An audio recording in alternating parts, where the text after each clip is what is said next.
오늘은 우리가 거의 1년 만에 재개되는 현장 대면 예배의 첫날이면서 특별히 종료주일입니다.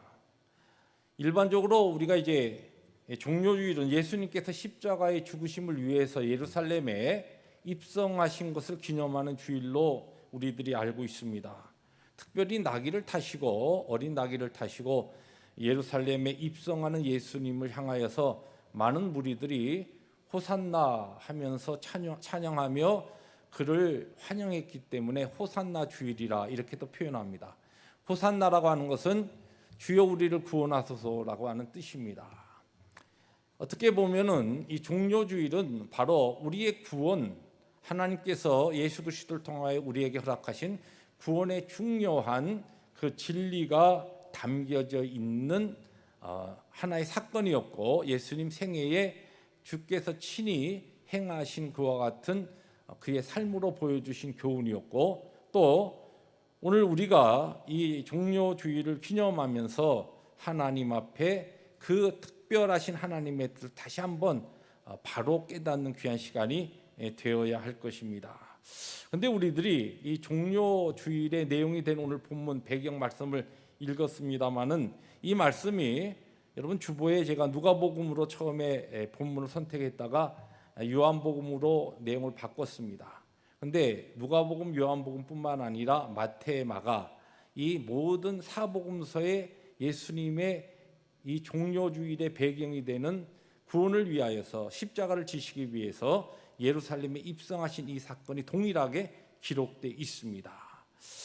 왜 사복음서에 다 기록되어 있다라고 하는 것이 우리가 조금 특이할 만한 그와 같은 일이냐면, 이 요한복음 오늘 우리들이 읽었습니다만 요한복음 맨 마지막 장 그리고 마지막 절에 보면은 이런 말씀이 나옵니다. 예수께서 행하신 일이 이외에도 많으니 만일 낱낱이 기록된다면 이 세상이라도 이 기록된 책을 두기에 부족할 줄 아노라. 주님께서 행하신 일들이 3년 반의 공생애 동안, 3년 남짓한 공생애 동안 너무너무 많아서 그 귀한 주님의 행적과 모든 교훈과 가르침을 다 기록하려고 하면 너무너무 방대한 분량인데, 그 가운데 성령의 감동으로 정말 필요한 부분만 특별히 뽑아서 적은 것이 무엇이냐면 요한복음이요 다른 복음서의 내용이라는 것입니다. 성령의 감동으로 선별하여 기록된 이 사복음서, 그런데 우리가 잘 알듯이 이 복음서는 동일하지가 아니하고 어떤 사건은, 예수님의 탄생에 대한 것은 이 마태복음과 누가복음에 등장하는데 그 내용도 다르죠. 다른 복음서에 또 등장하지가 않습니다.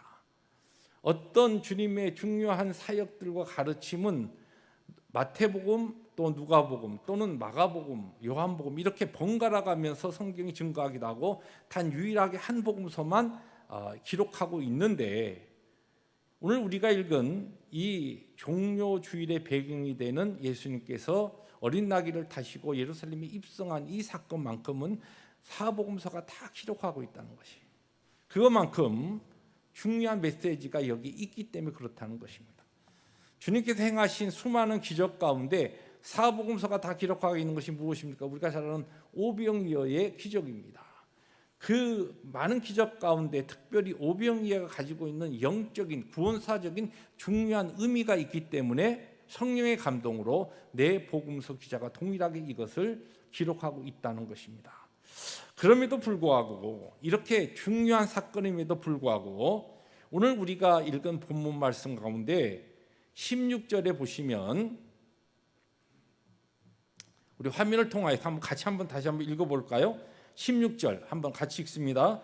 제자들은 처음에 이 일을 깨닫지 못하였다가 예수께서 영광을 얻으신 후에야 이것이 예수께 대하여 기록된 것임과 사람들이 예수께 이같이 한 것임이 생각났더라. 우리는 지금 2000년 이후에 하나님의 말씀을 통해서 이 지금 사건을 우리들이 접하고 있습니다마는, 예수님의 이 십자가를 지시기 위해서 예루살렘에 입성했던 이 사건의 현장에 있었던, 또 예수님의 가장 가까이에서 주님의 사역에 동참하고 있었던 제자들조차도 종료주일에 이 행하던 모든 이 사건을 통한 하나님의 뜻, 하나님의 그 계시에 대해서 바른 깨달음이 없었다는 것이. 나중에 예수님께서 십자가에서 죽으시고 사망 권세 깨뜨리시고 부활하시고 그리고 승천하시고 영광을 얻으신 후에야 그들이 나중에 뒤돌아보면서 아하, 주님께서 종료주일에 그때 예루살렘에 입성하실 때에 다른 것도 아니고 어린 나귀를 타고 들어가셨고 무리들이 그 예수님을 보고 그렇게 환호하던 그런 것이 바로 이러한 뜻이 있었구나라고 하는 것을 나중에 알게 되었다는 것이. 제자들조차도 그 현장에서 깨닫지 못했던 것. 그러나 주님께서는 오늘 우리에게 이 본문 말씀을 통하여 2000년을 지난 우리들에게 예수 그리스도께서 종료주일에, 우리는 이제 종료주일이라 부릅니다마는 바로 십자가를 지시기 전 그 바로 일요일에 제자들과 함께 예루살렘에 어린 나귀를 타고 입성하신 그 뜻이 무엇인가라고 하는 것을 말씀을 통하여서 깨닫기를 원하신다는 말씀입니다. 우리 모두도 주님께서 어린 나귀를 타고 예루살렘에 입성하신 의미를 깨달아 그 귀한 진리를 통하여 힘을 얻고 말씀에 따른 승리의 신앙생활을 할 수 있기를 원하면서, 그러면 오늘 말씀의 제목인 왜 주님께서 어린 나귀를 타셨는가, 여기에 대한 답을 오늘 본문 말씀을 중심으로 세 가지로 함께 찾아보려고 합니다. 오늘 말씀은 첫 번째 우리에게 예수님께서 왜 어린 나귀를 타시고 예루살렘에 입성하셨는가라고 하는 것을 말씀을 이루시기 위해서라 그렇게 설명하고 있습니다. 우리가 읽은 말씀이 반복됩니다마는 아까는 우리가 16절만 읽었습니다만 그 앞에 2절 14절 15절 그리고 16절까지 다시 한번 화면을 통해서 천천히 우리 읽습니다. 예수는 한 어린 나귀를 보고 타시니 이는 기록된 바 시온 딸아 두려워하지 말라 보라 너의 왕이 나귀 새끼를 타고 오신다 함과 같더라. 제자들은 처음에 이를 깨닫지 못하였다가 예수께서 영광을 얻으신 후에야 이것이 예수께 대하여 기록된 것임과 사람들이 예수께 이같이 한 것임이 생각났더라. 자, 이 말씀은 예수님께서 이 지금 예루살렘에 어린 나귀를 타고 들어가신 것이 1차적으로 구약 성경에 예언된 것을 친히 성취하시기 위해서, 이루시기 위해서 이 일을 행했는데 제자들은 그 옆에서 그 주님의 현장에 있었으면서도 주님이 왜 하필이면 이왕이면은 좀 멋지게 다른 사람들이 볼 때 좀 폼나게 백마라든지 그 당시에 왕들이 타던 그와 같은 말이나 아니면 군왕들이 일반적으로 자신들의 권위와 또 힘을 나타내기 위해서 하던 방법을 취하지 아니하고 왜 그렇게 나귀 중에서도 어린 나귀를 타셨는가라고 하는 것을 몰랐었다는 것이. 그런데 그것이 나중에 보니까 요한은 아하, 이것이 바로 하나님의 말씀에 기록된 것을 주님께서 친히 이루시고 성취하기 위해서 하셨구나라고 하는 것을 주님께서 부활하시고 영광을 얻으신 다음에야 깨달을 수 있었다는 겁니다. 그러면 이 구약의 성경은 어떤 성경을 이야기합니까? 우리가 잘 아는 스가랴 9장 9절의 말씀이죠. 스가랴 9장 9절의 말씀을 주님께서는 이 예루살렘 입성을 통하여 완벽하게 이루시는데 한번 화면을 통해서 읽습니다. 시온에 따라 크게 기뻐할지어다 예루살렘에 따라 즐거이 부를지어다 보라 너의 왕이 너에게 임하시나니 그는 공의로우시며 구원을 베푸시며 겸손하여서 나귀를 타시나니 나귀의 작은 것 곧 나귀 새끼니라. 이 말씀을 그대로 주님께서 예루살렘 입성을 통하여서 성취하시고 이루셨다는 것이에요. 여러분, 우리가 신약 성경을 읽어 나가다 보면 자주 등장하는 표현이 있습니다. 어떤 표현이냐면 성경을 이루려 하심이니라는 그와 같은 구절과 또는 성경을 응하게 하려 하사, 이런 표현들이 특별히 복음서에 많이 등장합니다. 예수님의 행적과 예수님의 교훈과 가르침을 이야기하시면서 주님께서 그런 행적, 그러한 어떠한 사건을 또는 그러한 교훈을 베푸신 것이 무엇이냐면은 구약 성경에 예언된 하나님의 말씀을 친히 증거하시기 위해서 또는 그것을 이루시기 위해서 그렇게 하셨다는 거예요. 달리 표현하면 하나님 아버지의 그 말씀에 순종하시기 위해서 예수님께서 하신 것이 무엇이냐? 주님은 그분의 능력으로 전능하신 그분의 얼마든지 방법으로 다른 폼나는 방법을 취할 수 있지만 하나님 아버지의 이미 예언된 그 말씀을 순종하고 이루시기 위해서 어린 나귀를 골라서 타셨다는 것이에요. 하나님의 아들이시면서 친히 하나님이셨던 예수님께서 하나님의 말씀을, 아버지의 말씀을 친히 이루기 위하여서 순종의 삶을 살았다고 한다면 주님의 길을 따르는 주님의 제자로서 우리에게 주시는 메시지가 뭡니까?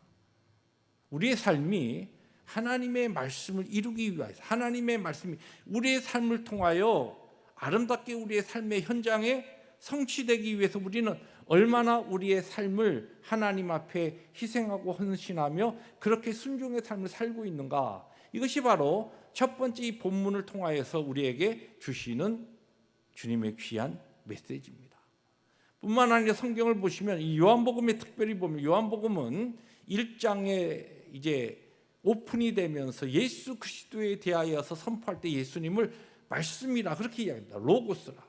예수님이 말씀이시다. 예수님 자체가 말씀이시요. 예수님은 하나님이시며 또한 선포된 하나님의 말씀이다. 이렇게 표현합니다. 성자 예수 그리스도를. 그런데 예수님께서 선포된 말씀, 자신이 말씀이며 자신을 통해 선포된 말씀을 이미 구약 성경에 선포된 모든 말씀이 바로 예수 그리스도, 하나님이신 예수 그리스도의 성육신된 말씀과 같은 것과 동일하게 요한복음은 표현하고 있는데 이것을 쉽게 말씀드리면 예수님께서는 자신의 선포된 말씀을 친히 그 말씀이 얼마나 신실한가라고 하는 것을 친히 보여주시기 위해서 이 땅에 오셔서 3년 반의 사역을 감당하셨다는 것입니다. 여러분, 우리는 상황과 환경에 따라서 우리의 말을 얼마만큼 내가 이러한 것을 약속하고 이러한 것을 이야기했다가도 나에게 불리하면 또 뒤집어 버리고 이것이 인생을 사는 지혜라고 생각합니다. 그러나 신실하신 하나님께서 우리 주님께서 오늘 말씀을 통하여 하나님 아버지의 그 말씀에 순종하고 이루시기 위해서 주님께서 자신의 모든 할 수 있는 것까지 포기하시며 어린 나귀를 타신 그 주님의 모범을 따라 우리도 하나님의 말씀에 순종해야 하지만 한 걸음 더 나아가 주님께서 자신이 말씀이시며 로고스로서 그 말씀에 하나님의 말씀이 신실하심을 진리이심을 드러내기 위해서 또한 주님께서 그렇게 모든 행적을 감당하신 것처럼 오늘 우리도 힘들고 어려운 우리의 환경 가운데 주님의 능력 의지하고 그 신실하신 전능하신 주님의 능력 의지하고 우리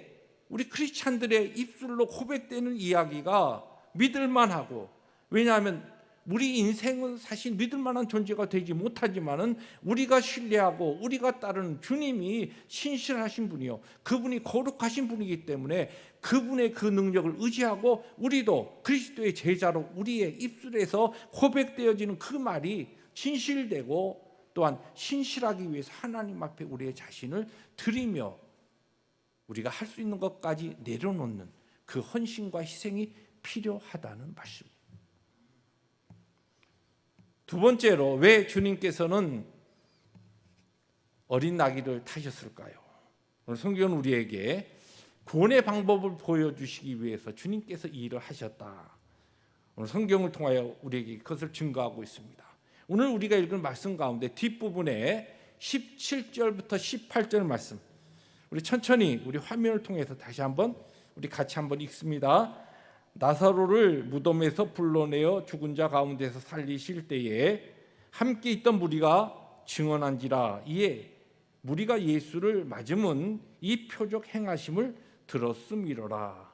지금 이 요한이 증거하고 있는 것이 뭐냐면 예수님께서 어린 나귀를 타시고 지금 예루살렘에 들어갈 때 아주 큰 무리가 모여가지고 호산나 하면서 주님을 반기며 그들의 겉옷을 땅에 펴고 그리고 종려가지고 나무를 흔들면서 주님에게 그렇게 호산나 우리를 구원하소서 아주 대단한 환영을 벌였는데, 그것이 다른 것이 아니고 그들이 얼마 전에 주님께서 죽은 나사로를 무덤에서 살리셨다라고 하는 그와 같은 것을 목격한 증인들의 이야기를 듣고, 야, 죽은 사람도 살리는 이분이라고 한다면 지금 이렇게 우리들이 힘들고 어려운 우리 이스라엘 백성들, 우리 유다 백성들을 구원자로서 로마의 이 속박하에서 그분의 능력, 죽은 자도 살리시는 그 능력에 바로 그 예수님인데 어떠한 일을 못하겠냐. 그분의 능력으로 우리의 나라가 회복되고 이스라엘이 회복되고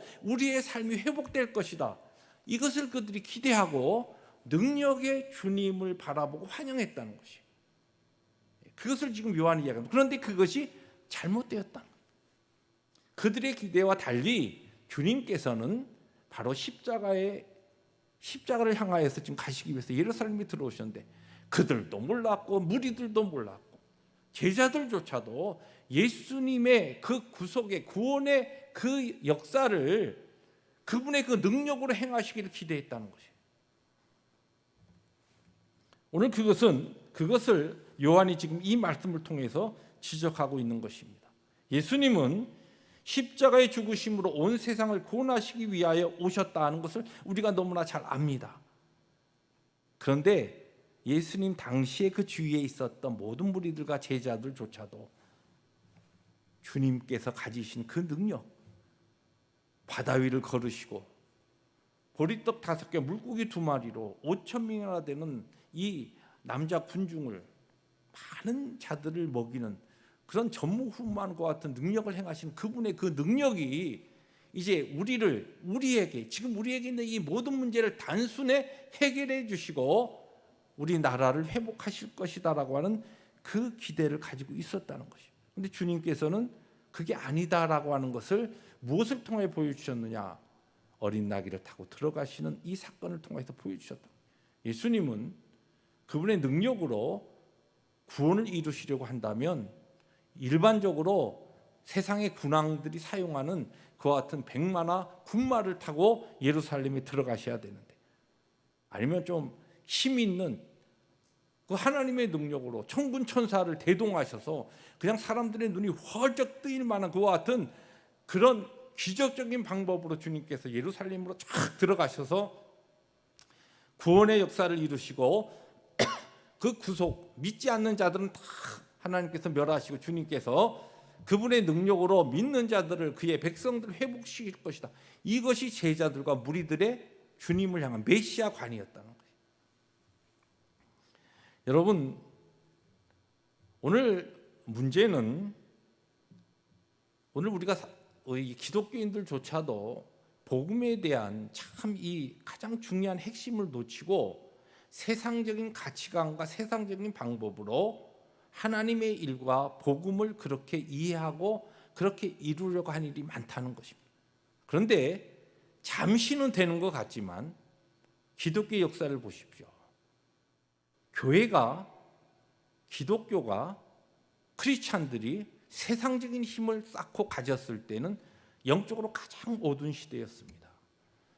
초대교회의 크리스찬들이 복음을 위하여, 신앙을 위하여 핍박 가운데, 박해 가운데 있을 때는 오히려 온 세상을 점령하는 그와 같은 복음의 파워로 기독교가 퍼졌지만은 오히려 AD 313년 밀라노 칙령을 통하여서 기독교가 로마의 국교가 되면서 교회에 이제는 핍박이 아니라 얼마든지 사람들이 교회에 마음대로 들어올 수 있는 그 시기가 되면서 사실은 그때부터 참된 기독교의 복음의 능력이 쇠퇴하기 시작했습니다.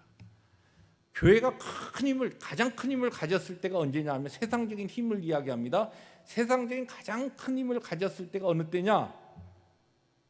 교황권이 강화되어서 세상에 세우는 왕들조차도 교황이 파면할 수 있는 그때. 그런데 그때를 기독교의 가장 어두운 암흑기라고 이야기합니다. 그런데 불행하게도 성경의 귀한 깊은 진리를 깨닫지 못하는 많은 오늘 이 시대 크리스찬들도 우리가 하나님의 영광을 위하여, 복음을 위하여 나에게 세상적인 힘과 그 무엇이 주어질 때에 그것을 통하여 하나님의 영광과 복음을 위해서 멋지게 살 수 있다고, 그래서 그것이 우리의 가치관이 되고, 그것이 우리의 자녀들을 위한 기도가 되고, 그것이 우리의 교회를 위한 기도가 될 때에 그것이 잠시는 그렇게 되는 것 같지만, 그렇게 세워지고 그렇게 성장하고 그렇게 다듬어진 교회와 기독교와 또한 크리스찬들은 하나님의 복음의 방법이 아니기 때문에 언젠가는 무너지게 된다는 말씀입니다. 그래서 성경은 우리가 이 특별히 고난주간과 이 사순절과 이 절기에 십자가를 찬송하고 십자가를 고백하는 것은 십자가가 복음의 가장 중요한 핵심이요, 바로 예수 그리스도께서 십자가의 복음의 도를 나타내시기 위해서 지금 이 종료 주일에 어린 나귀를 타시고 겸손한 자로 예루살렘에 들어가셨다는 것을 우리에게 증거하고 있습니다. 이 진리를 사도 바울은 고린도 전서 1장 22절 24절에서 이렇게 증거하고 있습니다. 우리 화면을 통해서 천천히, 우리가 잘 아는 말씀이지만 말씀을 함께 읽습니다. 유대인은 표적을 구하고 헬라인은 지혜를 찾으나 우리는 십자가에 못 박힌 그리스도를 전하니 유대인에게는 꺼리끼는 것이요 이방인에게는 미련한 것이로되 오직 부르심을 받은 자들에게는 유대인이나 헬라인이나 그리스도는 하나님의 능력이요 하나님의 지혜니라. 아멘. 십자가가 우리의 능력이라는 것입니다. 십자가가 복음의 방법이라는 것입니다. 하나님의 나라는 십자가로 세워졌다는 것입니다. 십자가를 통해 무슨 얘기입니까? 예수님의 힘이 아니라 예수님의 희생으로, 십자가의 희생으로 복음을 이루셨고, 그것이 복음의 핵심입니다. 그것이 진리입니다. 그러므로 우리도 힘이 아니라 우리의 희생과 헌신으로 하나님의 거룩한 의가, 하나님의 나라가, 교회가, 복음이 세워지고 그렇게 전파되는 것입니다. 여러분, 우리 한 인생을 진정으로 변화시킬 수 있는 것은 바로 십자가에서 피 흘리시고 죽으신 예수님의 희생에 기초한 것입니다. 이것이 복음의 가장 중요한 기초입니다. 우리는 가끔 착각할 때가 있습니다. 하나님이 전능하신 그분의 능력으로 뭔가 그냥 멋진, 여러분 팬데믹의 기간 동안에 예수 믿는 사람, 제대로 믿는 사람은 하나님께서 다 건강하게 지켜주시고, 그리고 예수 믿지 않는 사람은 그냥 팬데믹으로 싹 쓸어주시면 사람들이 벌벌 떨면서 다 예수를 믿을 거 아닙니까? 얼마나 간단합니까, 복음이. 근데 하나님께서 그 방법 사용하시지 않아요. 왜냐하면 하나님의 방법은 십자가를 통한 참된 구원의 역사이기 때문에 그렇습니다. 세상의 힘으로 잠시 무엇인가 이루어질 것 같지만 성경은 하나님께서는, 전능하시고 전지하신 하나님께서는 그것이 하나님의 방법이 아니요, 그것이 바른 방법이 아니라 우리에게 가르쳐주고 계신 것입니다. 주님은 어린 나귀를 타심으로 복음의 십자가의 도를 우리에게 가르쳐 주신 것입니다. 마지막으로 주님께서는, 이것은 이제 조금 신론적인 이야기입니다만은, 나귀를 타셔도 예수님께는 아무런 문제가 되지 않기 때문에 나귀를 타셨어요. 이것은 오늘 이제 말씀과 전체적인 성경의 배경을 가지고 세 번째 이 이유를 정리해냈습니다. 무슨 얘기냐면, 여러분 예수님께서 어떻게 보면, 제가 얼마 전에 이 본문을 가지고 몇 해 전에 설교한 기억이 납니다. 제가 항상 이 본문을 할 때, 제가 어린 시절부터 신앙생활하면서 이 종료주일의 이 내용을 읽을 때마다 참 제게 불만이었어요. 왜 주님께서는 하필이면, 주님 멋진 주님이, 우리의 구원자 주님께서 왜 이렇게 뭐 어린 나귀, 또 성경에 보면 나귀 새끼라 그러거든요. 그걸 타고 들어가셨나, 참 어떻게 보면 참 볼품없이, 그런데 주님께서는 어린 나귀를 타셨다고 해서 주님의 어떤 권위나 주님의 하나님 되신가 그 영광이 꺾이는 게 아니에요. 우리 자꾸만 우리 생각으로 하나님에 대해서 생각, 우리 신앙을 자꾸만 접근하기 때문에 우리의 방법으로 성경을 해석하고 우리가 이해하고 읽으려고 합니다. 예수님께서는 하나님이시기 때문에 또 창조주시기 때문에 그가 지으신 만물을 통하여 절대 영향을 받는 분이 아닙니다. 주님께서 어린 나귀를 타셨든지 백마를 타셨든지 아니면 천사 천군들이 막 호위하는 그와 같은 행군을 하셨든지 어떤 것을 하셨든지 주님은 여전히 구원자시고 하나님이시고 그분은 왕 중의 왕이시다는 것이에요. 근데 우리는 우리 생각으로 주님께서 왜 이렇게 참 볼품없이 이렇게 하셨지? 주님은 그렇게 하셔도 전혀 어린 나귀를 타셨다고 영향을 받지 않는 분이시에요. 이 진리를 우리가 잘 아는 이 성경 가운데 출애굽기 3장 14절에 주님께서 하신 말씀에 잘 나오죠. 주님께서 모세를 부르실 때 모세가 호렙산 가시떨기에서 주님의 부르심을 받고서 그때 뭐라고 합니까? 아니 주님, 제가 주님 하나님의 이 말씀에 순종해서 내가 가가지고 우리의 조상 하나님께서 우리를 구원하신다고 나를 너희들에게 보냈다 그러면 그들이 당신의 하나님이 누구냐 그렇게 물으면 어떻게 대답해야 되죠? 이제 하나님이 어떤 분이신가에 대해서 질문했을 때 주님께서 하신 대답에 하나님께서 하신 대답이 출애굽기 3장 14절 우리가 잘 아는 말씀인데 같이 읽습니다. 시작. 하나님이 모세에게 이르시되 나는 스스로 있는 자이니라. 여기 나는 스스로 있는 자다. 이게 뭐냐면 영어로는 I am who I am. 나는 나다 그런 뜻이에요. 그냥 직역을 하면 나는 나다. 그러니까 나를 달로 설명할 필요가 없어요. 하나님은 하나님이셔요. 하나님 그분 자체로 하나님이셔요. 어떠한 것에도 영향을 받지 않는 그 하나님을 나는 스스로 있는 자 그렇게 이야기한 것입니다. 우리가 주님을 섬길 때 이 하나님, 이 예수님에 대해서 우리들이 두 가지를 기억해야 됩니다. 첫째는 하나님은 하나님이시기 때문에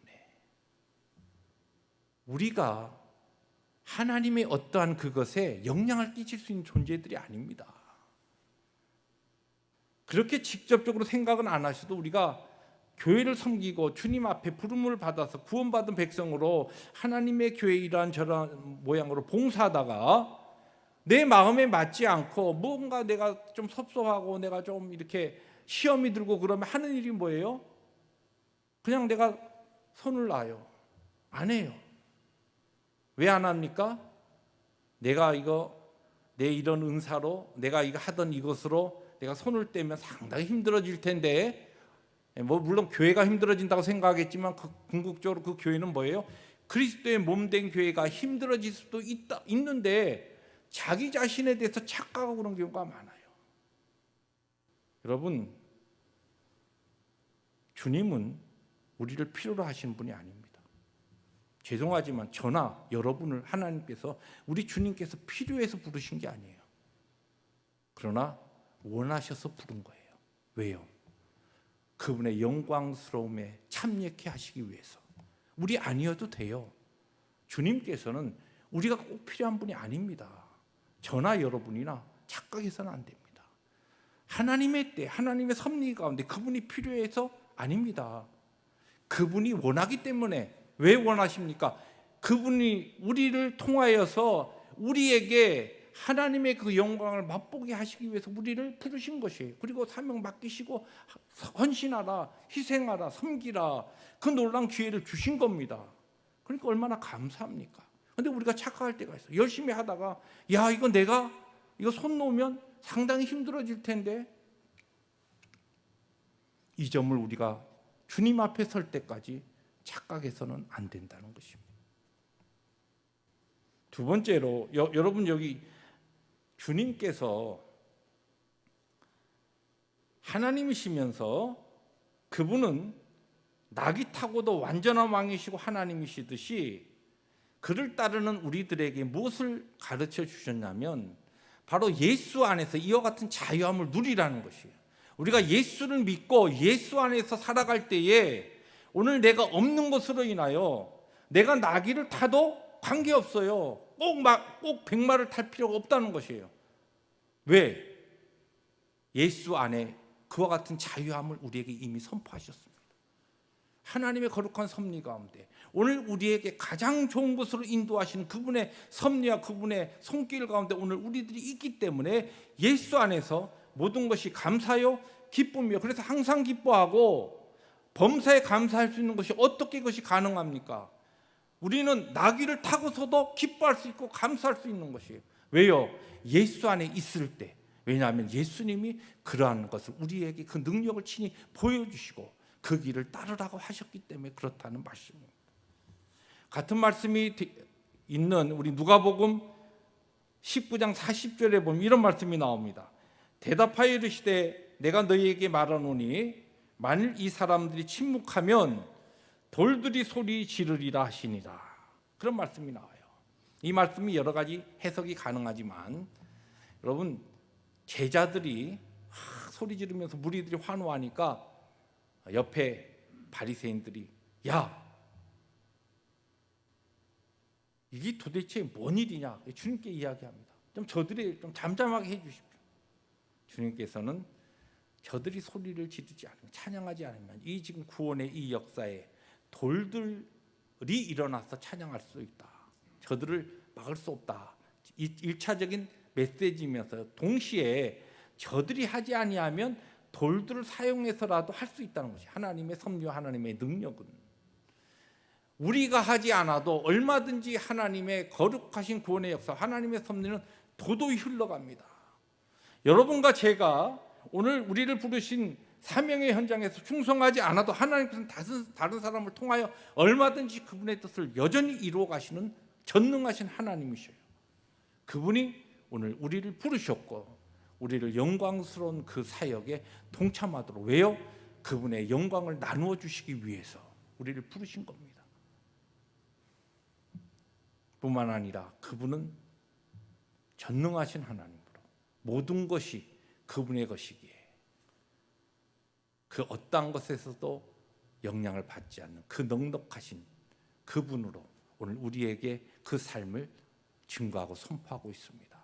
사랑하는 성도 여러분, 우리가 살고 있는 이 시대에 한 해의 팬데믹을 지나면서 얼마나 힘드셨습니까? 그러나 그 가운데서도 우리가 넉넉히 주 안에서 감사하고 하나님의 거룩하신 은혜의 역사를 우리들이 찬송할 수 있는 것은 바로 예수 안에 있을 때에 우리의 형편과 환경이 무엇이든지 오늘 나에게 주어진 것이 무엇이든지 그것이 어린 낙이라 할지라도 나는 여전히 감사하고 기뻐할 수 있는 존재인 것을 믿으시기 바랍니다. 말씀을 정리합니다. 사랑하는 우리 펠로십 교회 성도 여러분, 오늘 특별히 이 현장 예배에 참여하지 못한 그리 가정에서 예배하고 있는 우리 귀한 믿음의 교우들 또 이 자리에 함께 하신 우리 모든 성도들 오늘 주신 말씀 우리 함께 붙잡고 예수님은 하나님의 말씀에 순종하며 또한 그 말씀이 진리임을 보여주시기 위해서 나귀를 타셨다는 것을 기억하시고 오늘도 우리들이 주님의 그 길을 따라서 순종과 또한 헌신의 삶을 살아갈 수 있는 우리 모두가 될 수 있기를 주님의 이름으로 축복합니다. 나귀를 타신 것은 그분이 지시는 십자가를 통한 구원의 도리를 보여주시는 것처럼 세상적인 힘과 권력이 아닌 희생과 사랑으로 우리를 구원하신 것처럼 오늘 우리들이 걸어야 되는 그 길도 바로 희생과 헌신의 길이라는 말씀입니다. 우리 하나님은 우리 주님은 우리 없이도 완전한 분이십니다. 우리가 필요하지 않지만 우리를 원하십니다. 우리를 원하신 그분 앞에 기쁨과 감격으로 우리의 삶을 헌신과 희생으로 드리는 한 주간의 고난 주간의 2021년 그리고 우리의 남은 생애가 될 수 있기를 주님의 이름으로 축복합니다. 기도하십니다.